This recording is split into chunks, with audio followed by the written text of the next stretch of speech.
Naomi Daniels had been taught by her late mother that obedience and sacrifice were the most valuable gift a woman could carry into her home. When she married Vincent Cole, she thought she had found a man who would cherish those qualities. She poured herself into making his world better, cooking his favorite meals, arranging his clothes, and never questioning his late nights out. But love was not something Vincent ever truly gave her. He was a man of wealth and class, confident in his looks and arrogance, and Naomi's simplicity was something he quickly grew to despise. He mocked her modest dresses, her quiet nature, and the way she smiled even in the face of insults. To him, she was a burden, an ornament he had worn for too long, and was eager to discard. Naomi, however, held on to her vows, convincing herself that patience would heal what was broken, even though each day only widened the gulf between them. Vincent's heart was never really hers. It had been claimed by Victoria Reed, a glamorous woman who lived off drama and seduction. Naomi had caught whispers of her existence, but never dared to confront Vincent. Her mother's teachings of sacrifice made her choose silence over rebellion. Yet the cracks in her marriage deepened each day, leaving Naomi restless in her own home. Even when she cried quietly at night, Vincent's indifference was a cold reminder that she had no place in his heart. Still, she stayed, hoping that one day he might remember why he married her in the first place. What Naomi didn't know was that Vincent and Victoria were already plotting to erase her entirely from his life, for he believed she was beneath him, a poor woman with no worth. Victoria Reed had everything Naomi didn't: glamour, boldness, and a reckless spirit that matched Vincent's taste for danger. She was a woman who painted her lips red like fire, wore diamonds as if they were pebbles, and laughed at men she had already conquered. Vincent adored her not because of love, but because she fueled his ego. She whispered lies into his ears, mocking Naomi as a pitiful little girl clinging to a man above her reach. With every poisonous word, Victoria tightened her hold on Vincent's heart, convincing him that his marriage was nothing but a chain. Naomi's obedience, once the reason he married her, was now ridiculed as weakness, and Vincent saw himself as a man too powerful to be tied to such mediocrity. It wasn't long before Victoria's influence grew into cruelty. Together, she and Vincent found pleasure in humiliating Naomi. At dinners, Vincent would laugh at her lack of sophistication, while Victoria rolled her eyes dramatically, as if Naomi were invisible. When Naomi served tea, Victoria would sneer and say it tasted of poverty, making Vincent chuckle at her expense. Naomi endured these taunts with a heavy heart, convincing herself that it was her duty as a wife to remain silent. But deep inside, cracks of doubt began to form. Her patience was no longer born of love. It was survival, the desperate attempt to hold on to dignity in a home that offered her none. The night Vincent told Naomi he wanted her out of his house was cold and unforgiving, much like his heart. Naomi had spent the entire day preparing his favorite dish, clinging to hope that perhaps he would notice her effort. Instead, Vincent arrived with Victoria draped on his arm, laughing loudly as if they owned the world. He looked at Naomi not with the eyes of a husband, but with the disdain of a man staring at something rotten. "You stink of uselessness," he spat, his voice echoing to the living room. Naomi's knees buckled, but she managed to stand still, gripping her apron like a shield. She pleaded with him, reminding him of their vows, of the night she stayed awake tending to his needs. But her words were met with laughter, Victoria's cruel, sharp laughter that cut deeper than knives. The divorce papers were already signed. Vincent pushed them toward her, as though he were discarding a piece of trash. Naomi's tears flowed freely, not because of the papers, but because of the betrayal. "You were never my class," Vincent sneered, his voice heavy with mockery. "Victoria is everything you could never be." With that, he ordered her to pack her things and leave immediately. Naomi looked around at the house she once called home, now nothing but walls suffocating her spirit. Even as she walked out with her small bag, her heart ached for the man she once believed in. She had been abandoned, mocked, and thrown aside. But what she didn't know was that this rejection was the beginning of her transformation. Naomi wandered the streets that night with nowhere to go. The little money she had saved was meant to rent a modest apartment. But now, even that felt uncertain. Her mind replayed Vincent's cruel words over and over. "You are of no use." They clung to her soul like chains, making her question her very existence. She had been raised to believe sacrifice was a path to love, but sacrifice had left her empty-handed. The cold wind bit at her skin as she sat on a bench, tears streaming down her cheeks. She thought of her late mother and wished desperately for comfort, for guidance, for someone to remind her that she wasn't worthless. But Naomi wasn't entirely broken. Somewhere beneath her grief, there was a flicker of resilience, a whisper telling her that her story wasn't over. She wiped her tears and resolved to find work, to earn her survival. She knew the world would not hand her kindness, but she was determined not to fall into despair. Little did Naomi know, fate was already preparing an encounter that would change her life forever. For at that very moment, not far from where she sat, a man lay unconscious after a tragic accident.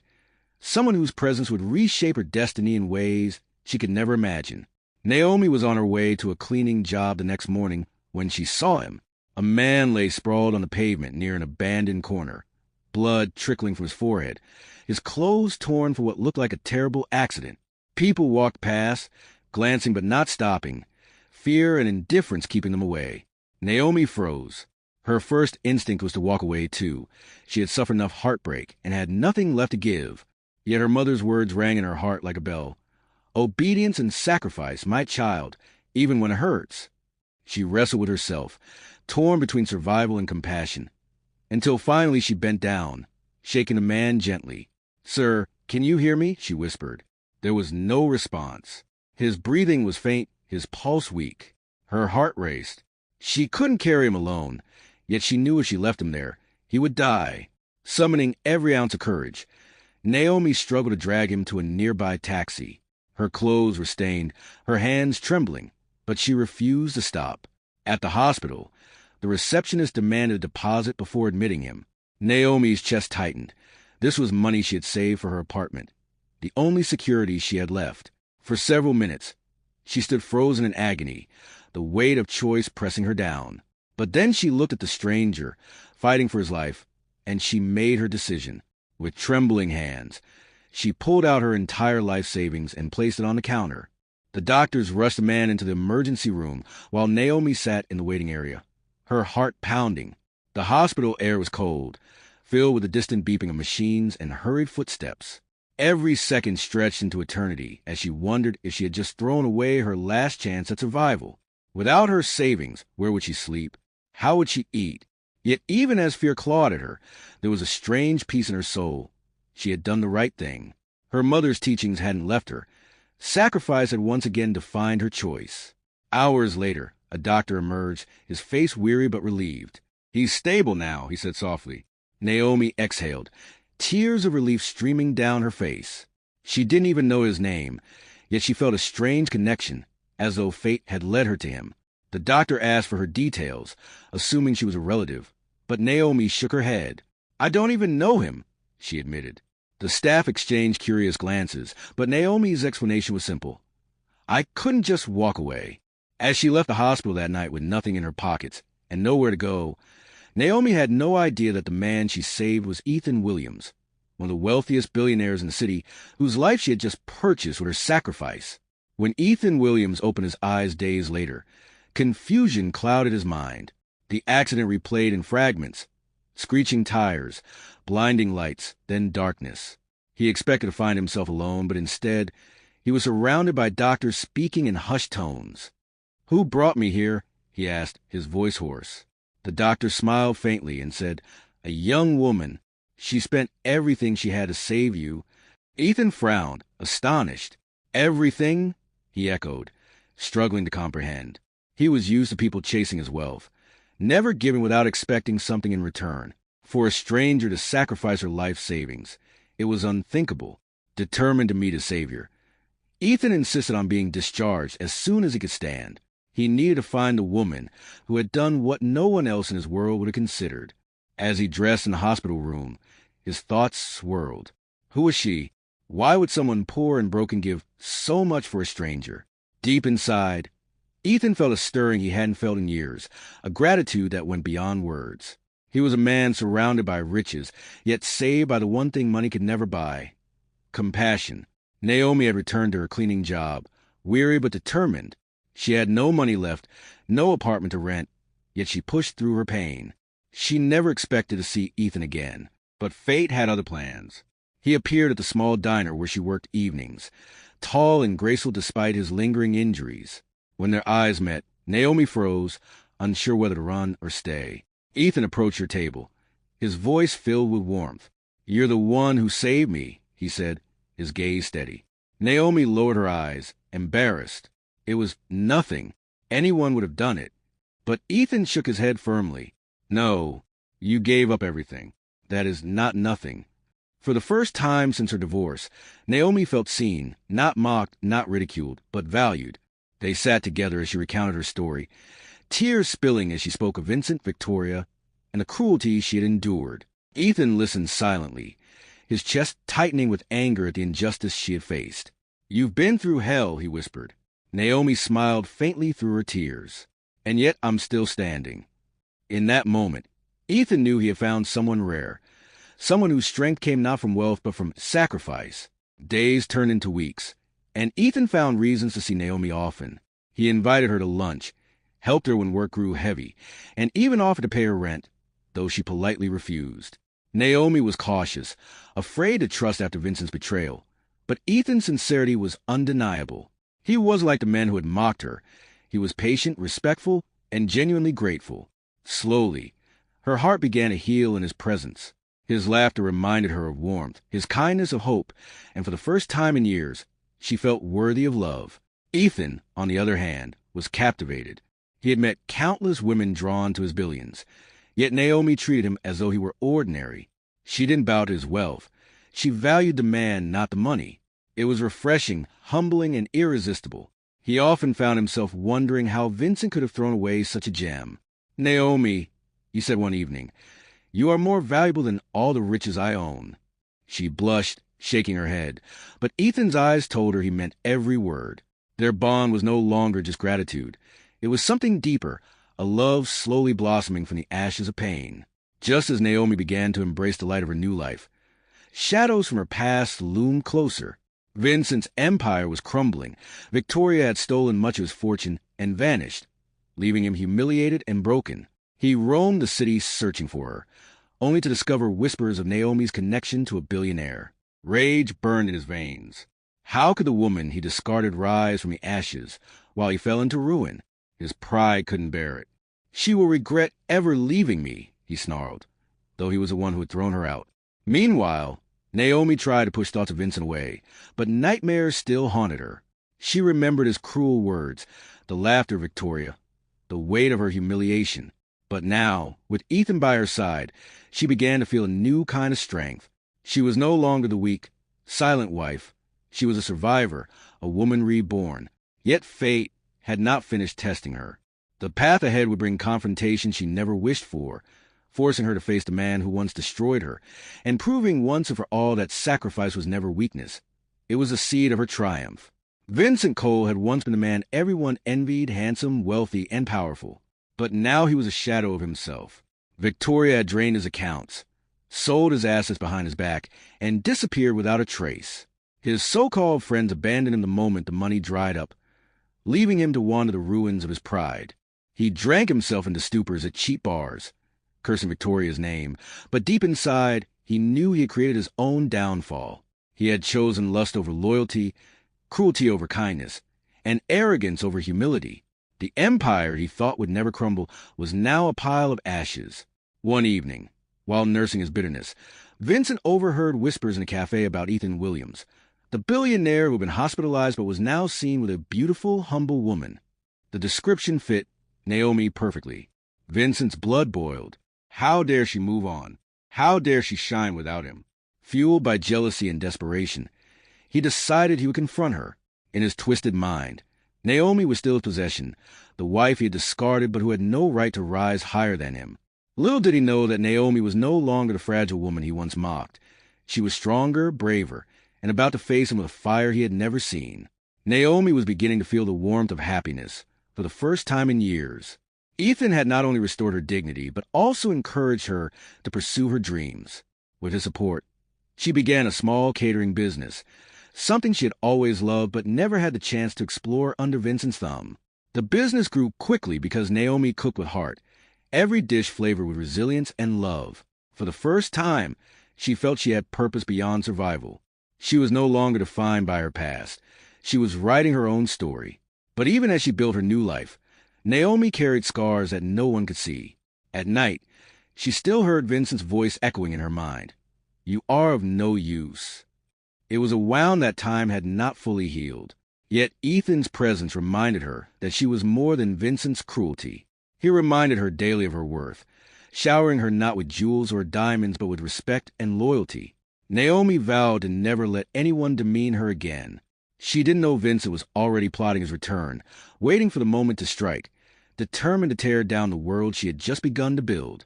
The day Naomi least expected it, Vincent appeared at her workplace. She had just finished serving clients at her catering shop when the door opened and in walked a man who had once destroyed her life. His clothes were wrinkled, his face unshaven, but his eyes burned with arrogance, as if nothing had changed. Naomi froze, the tray in her hand trembling, memories flooding her like a storm. For a moment, she was that abandoned wife again, standing in the doorway with tears streaming down her face. But then Ethan's words came back to her. You are worth more than the world itself. She straightened her back, set down the tray, and met Vincent's gaze with quiet strength. Naomi, Vincent said, his tone dripping with fake sweetness. You look different. Naomi's lips tightened. I am different, she replied. I'm not the woman you left behind. His smile faltered, replaced with a scowl. You think you've risen because of him? He sneered. You're nothing without me. Naomi's chest tightened, but she refused to let his poison seep in. No, Vincent, she said firmly. I was nothing with you. Now I am everything I was meant to be. The shop grew silent as onlookers watched, realizing this was not a reunion. It was a battle of dignity versus pride. When Ethan learned Vincent had appeared at Naomi's workplace, his fury knew no bounds. He rushed to her side, his presence commanding as he wrapped a protective arm around her. Vincent's eyes darkened with jealousy at the sight. So this is the man. Vincent spat. Ethan's gaze was calm but deadly, the kind of look only a man who had seen both riches and pain could give. Yes, Ethan said firmly, and I will never treat her as you did. The crowd gasped at his boldness, whispers spreading like wildfire. Naomi clutched Ethan's hand, her heart racing, not out of fear but out of awe. This was the kind of love she had dreamed of, one that defended her, honored her, and lifted her up rather than tearing her down. Vincent, however, refused to accept defeat. She was my wife, he shouted. Ethan's voice was cold and final. She was your wife, but you lost her the moment you chose cruelty over love. The words cut Vincent deeper than any blade. For the first time, he realized Naomi had truly slipped from his grasp forever, yet his pride wouldn't let him walk away quietly. Vincent spiraled further into despair after that confrontation. Everywhere he went, he heard whispers of Naomi's new life, her thriving business, and her romance with Ethan. The world seemed to mock him, reminding him of what he had lost. He tried to call Victoria, hoping she would return to him, but every number was disconnected. She had vanished with his fortune, leaving him penniless and broken. The once proud Vincent Cole now begged old acquaintances for help, but none offered him a hand. He had burned too many bridges, and his arrogance had left him utterly alone. In desperation, he returned to Naomi again, this time not with arrogance but with pitiful pleading. He found her leaving the shop late at night and dropped to his knees on the sidewalk. Naomi, forgive me, he begged, his voice raw with regret. I was a fool. Please, give me another chance. Naomi looked down at him, her heart heavy but resolute. Once, she might have been swayed by pity, but not anymore. Vincent, she said softly, forgiveness is yours, but my heart no longer belongs to you. Her words shattered him. He had hoped her kindness would save him, but she had finally learned to guard her own soul. As Vincent faded into the shadows of regret, Naomi and Ethan's bond deepened. Their relationship was built not on wealth or appearance, but on mutual respect and sacrifice. Ethan often reminded her of the day she saved his life, insisting that it was not just his body she rescued, but also his spirit. Naomi blushed whenever he spoke those words, but deep inside, she knew they were true. Saving Ethan had given her a new purpose, and loving him had given her the strength to believe in herself again. One evening, Ethan took her to a quiet garden filled with roses and soft candlelight. Naomi, he said gently, kneeling before her, you saved me when I was helpless, and you gave me a reason to live again. Will you let me spend the rest of my life proving to you how much you mean to me? Tears filled Naomi's eyes as she nodded, overwhelmed by the love in his voice. For the first time, she was not someone's afterthought or burden. She was cherished, honored, and adored. The chapter of pain was closing, and a new story of love was beginning. Naomi and Ethan's wedding was unlike any the city had ever seen, not because of grandeur, but because of grace. Though Ethan was a billionaire and could have hosted the most extravagant ceremony, he chose simplicity in honor of Naomi's humble heart. The church was decorated with white lilies, Naomi's favorite flower, and filled with people who admired her resilience. She walked down the aisle in a gown that sparkled like hope itself, her steps steady and her heart brimming with joy. Ethan stood waiting at the altar, his eyes shining with tears, unable to believe that fate had blessed him with a woman so pure.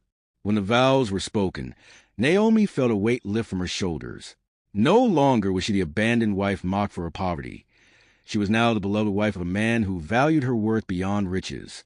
As Ethan slipped the ring on her finger, the crowd erupted in applause, and Naomi knew she had stepped into a destiny greater than she had ever imagined. Somewhere in the city, Vincent sat alone in the dark, drinking himself into oblivion, the sound of laughter from Naomi's wedding echoing like a cruel reminder of the life he had thrown away. Meanwhile, Victoria Reed's glamorous world was crumbling. The money she stole from Vincent ran out faster than she expected, eaten up by her reckless lifestyle. She drifted from city to city, chasing wealthy men but never finding stability. Eventually, she was arrested for fraud after attempting to scam another businessman. The woman who once sneered at Naomi, mocking her for poverty, now sat in a prison cell, stripped of her diamonds and pride.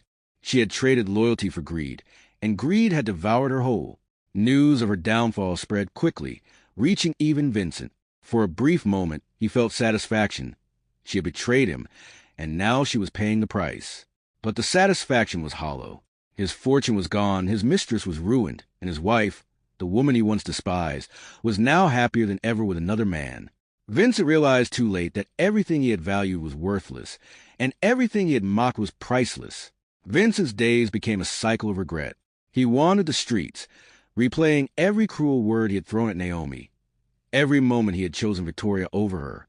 He thought of her smile, her sacrifices, her loyalty, and he realized she had been the treasure he never valued. His pride had blinded him, and now he was left with nothing but memories that tormented him. He attempted to approach Naomi once more, but Ethan stood firmly by her side, ensuring Vincent could never harm her again.